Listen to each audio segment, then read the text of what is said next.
Alright guys, good afternoon. Magandang buhay sa ating lahat. Okay, for today's video guys, ay ito po yung video tutorial kung paano mag-deposit sa ating account sa Tag Market using GCash. Okay, sa mga hindi pa marunong kung paano mag-deposit sa Tag Market using GCash, so ito na po yung video tutorial. Okay, so ayan. So pag unang step na gagawin natin guys is i-open nyo muna po yung, depende kung ano po yung gagamitin nyo na crypto wallet na pagde-deposit doon sa inyong Tag Market. Ako kasi, ang ginagamit ko kasi ay B20, BNB Smart Chain. Okay, pwede naman natin gamitin yung TRC20 direct doon sa ating Tag Market using GCash. Okay, pwede namang Ethereum, pero kasi ang ginagamit ko kasi transfer ko muna sa aking crypto wallet. Pwedeng Trust Wallet, pwedeng Token Packet. Okay, so yun po yung ginagawa ko. Pwede naman direct natin, pero mas gusto ko kasi pag BNB kasi mas mabilis yung transaction at mas mabilis po na pumasok doon sa Tag Market yung deposit. Okay, so ngayon halimbawa mayroon po kayong Trust Wallet, i-open nyo lang po yung Trust Wallet nyo o kaya Token Packet. And then, i-copy nyo po yung, ito po, BNB Smart Chain. So, i-click lang po natin ito, and then, click natin yung receive. So, i-copy natin yung ating wallet address. So, dito natin ita-transfer muna yung pera natin galing sa GCash, GCrypto. Yan. Pag na-copy nyo na po yung wallet address, pumunta na po tayo sa ating GCash. Okay, and then dito sa GCash, pag na-open nyo na po yung GCash nyo, i-click nyo lang po itong view all para papasok po tayo sa ating GCrypto. Yan, taas lang po natin, then i-open natin yung ating GCrypto. Then, wait lang po natin saglit guys. So, marami po tayong pwedeng gamitin na crypto wallet na pagde-deposit po dito sa ating Tag Market. Okay. Yan. Ngayon, nandito na tayo sa ating GCrypto. Magta-top up lang po tayo kung magkano po yung ating i-deposit. Okay. So, i-click lang po natin itong top up. Okay. Dito sa peso balance. Yan. Then, maglalagay tayo ng amount. Okay. Lagay ako ng ayan, 12,000. Okay. Then, i-continue lang po natin guys.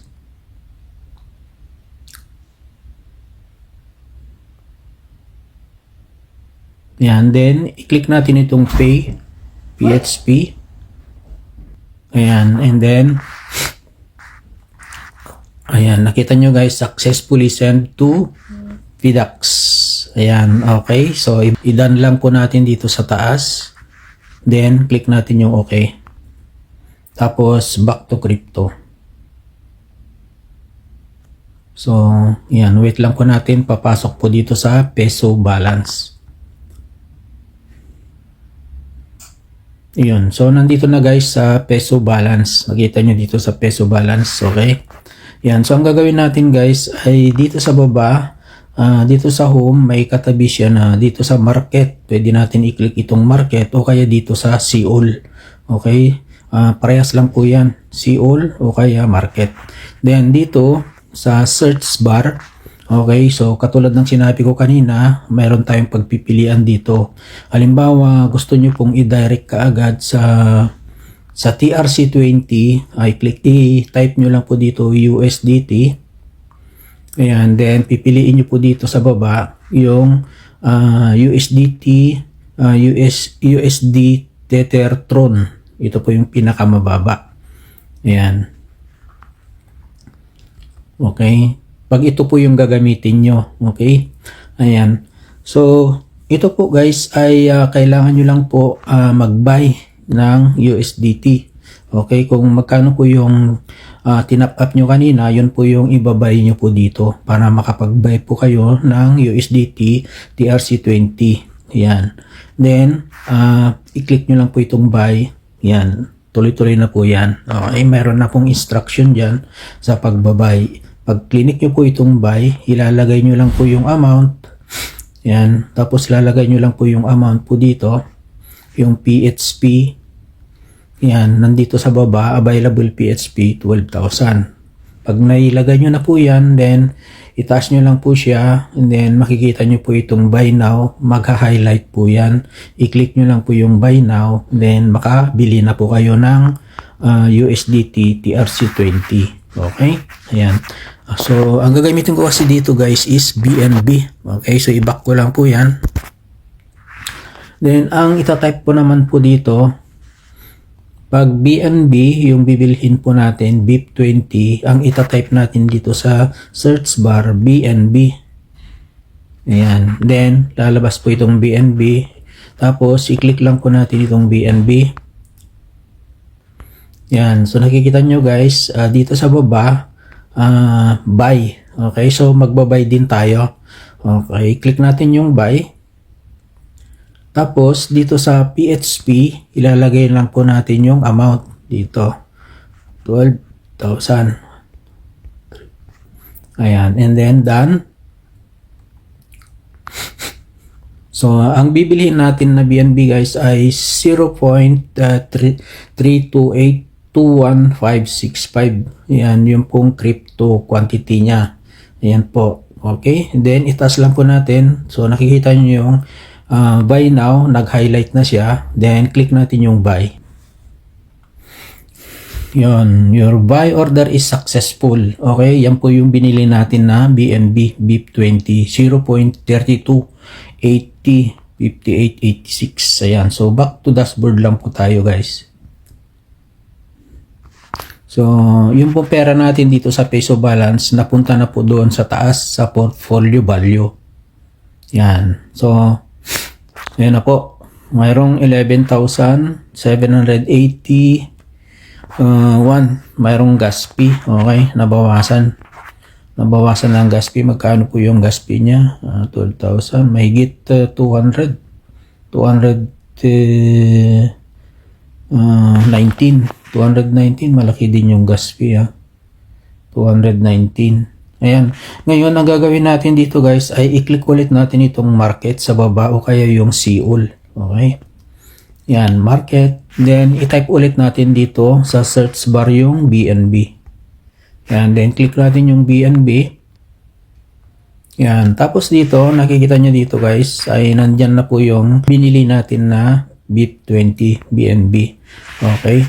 Ngayon, ang gagawin natin, okay, dahil nakopy na natin yung ating Trust Wallet kanina, yung ating wallet dito sa Trust Wallet. Okay, papasa ko muna dito sa aking crypto wallet. Copy. Okay. Yan. So, nakopy na natin yan. Then, balik po tayo dito sa Gcrypto. Then, i-click natin yung send.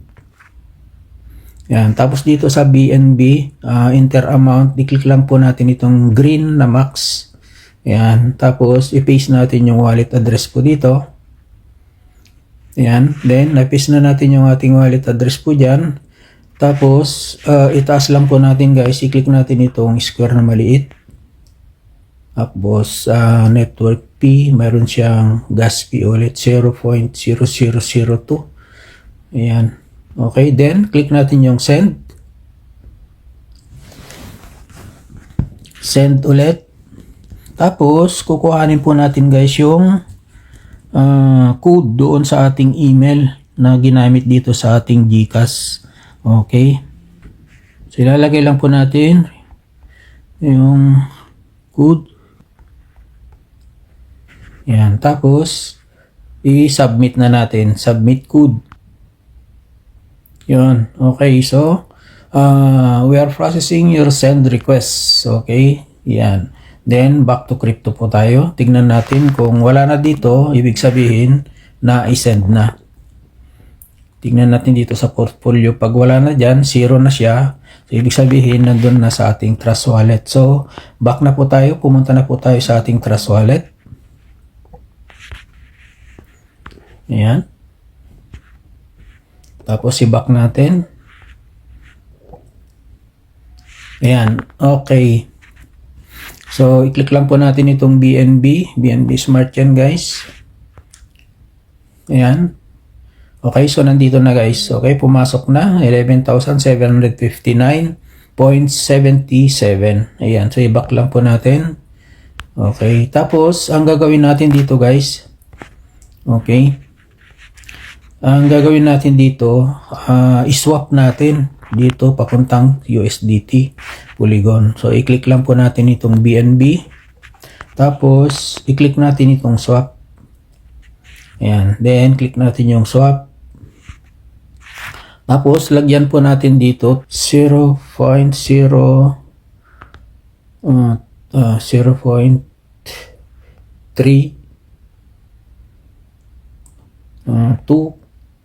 gawin natin 195. Okay na po yan. So i-continue lang po natin, guys. Tapos confirm swap. Yan, transaction details. Yan, kita nyo pending siya. Ang gawin natin, i-refresh lang po natin. Ayun, guys, so completed na po siya. Ayan. And then, back lang po natin, guys. Ayan. Okay, so nandyan na siya. Ayan. Okay, ngayon ay pumunta na po tayo doon sa ating tag market. Okay, sa ating account sa tag market. Ayan. Okay, so wait lang po natin. Maglalagin muna tayo. Ayan. Tapos i-paste lang po natin dito yung ating password. Ayan, na-paste na natin yung ating password. So i-click lang po natin yung remember me. Then login.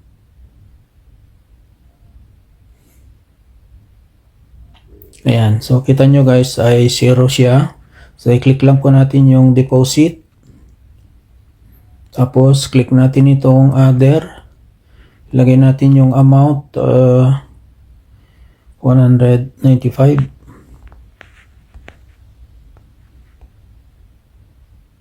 Magkano ba yun? Click natin 195. Ilagay na natin lahat 195.65.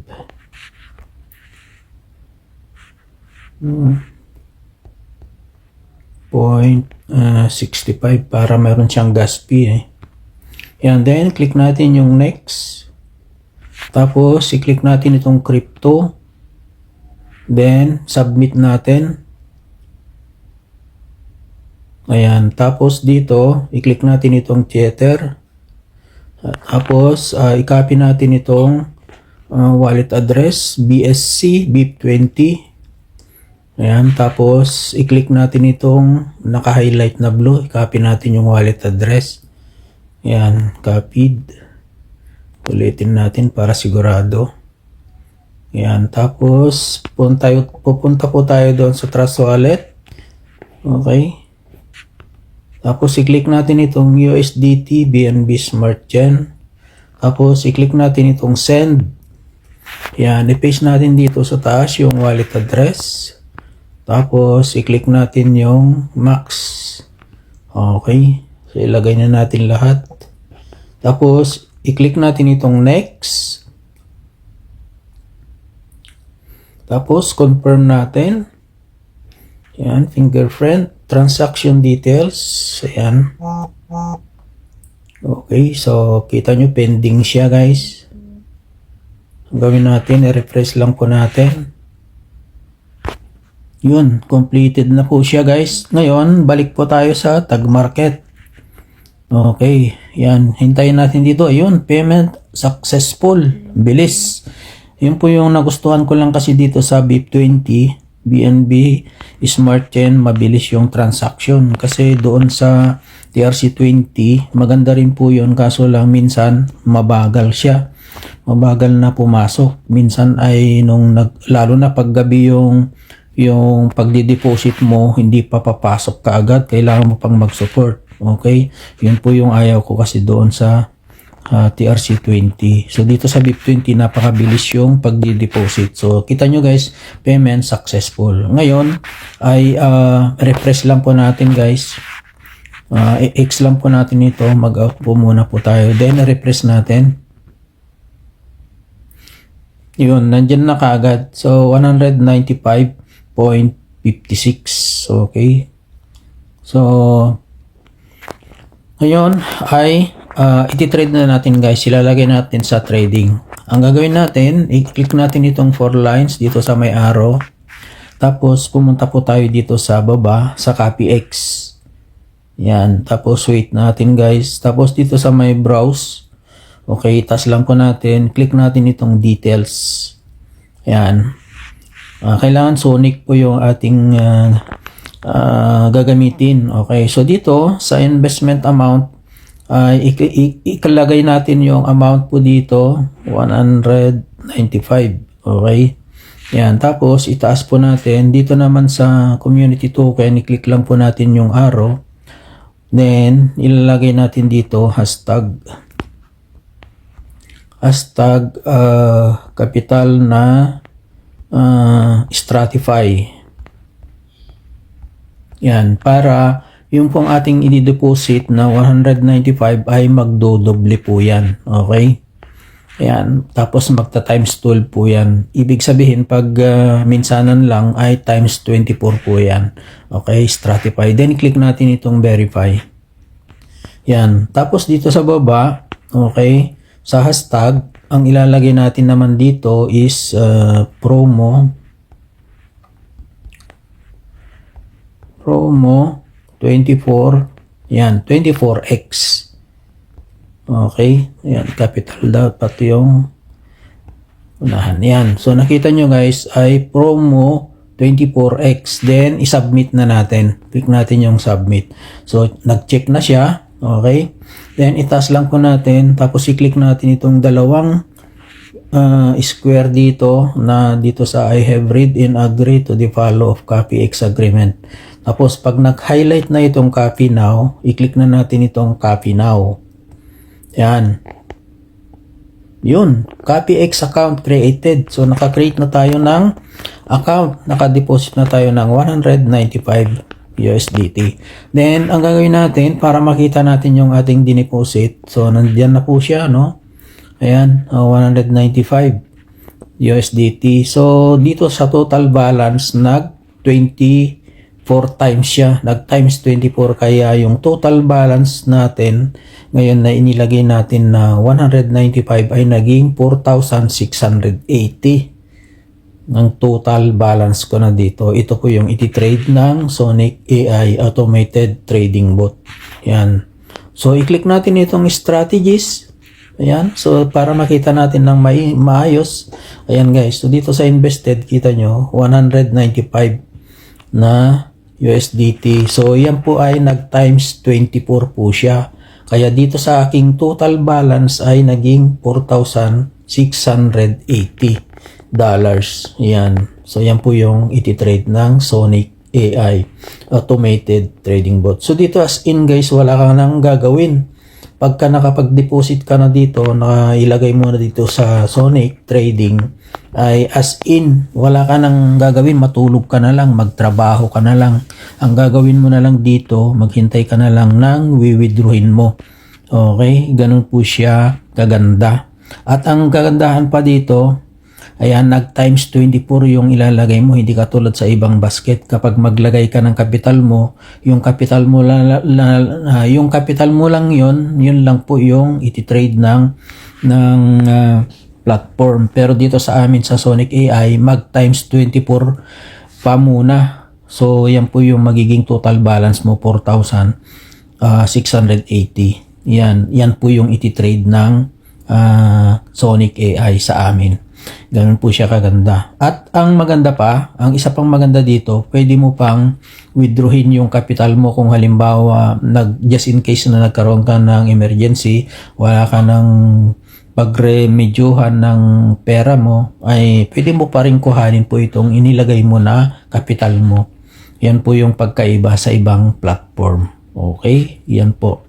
So, ganito lang guys ang pagde-deposit at paglalagay ng trading dito sa Sonic AI. Okay? Para kakumita na kahit ikaw ay tulog, kahit ikaw ay namamasyal, dahil ang tawag dito ay ang pera mo yung nagtatrabaho para sa iyo. Okay? So, ganun po siya kaganda. Passive income. So, ayan guys. So, sana masundan nyo po itong video tutorial kung paano po mag-deposit po dito sa Sonic AI Tag Market Trading Bot. Automated Trading Bot. Okay? So, ayan guys. Maraming salamat sa panonood. And, ayan. Ulit. Check natin ulit bago tayo. Ayan. Tapos, punta po tayo dito sa Follower Hub. Tapos, strategies. Ayan. So, yan na po yung ating tiniposit guys. Okay. So, maraming salamat and God bless us all. So, hintayin na lang natin na mag-trade ngayon at mamaya-maya kikita na po yan. Ayan. Okay. Salamat. God bless us all guys.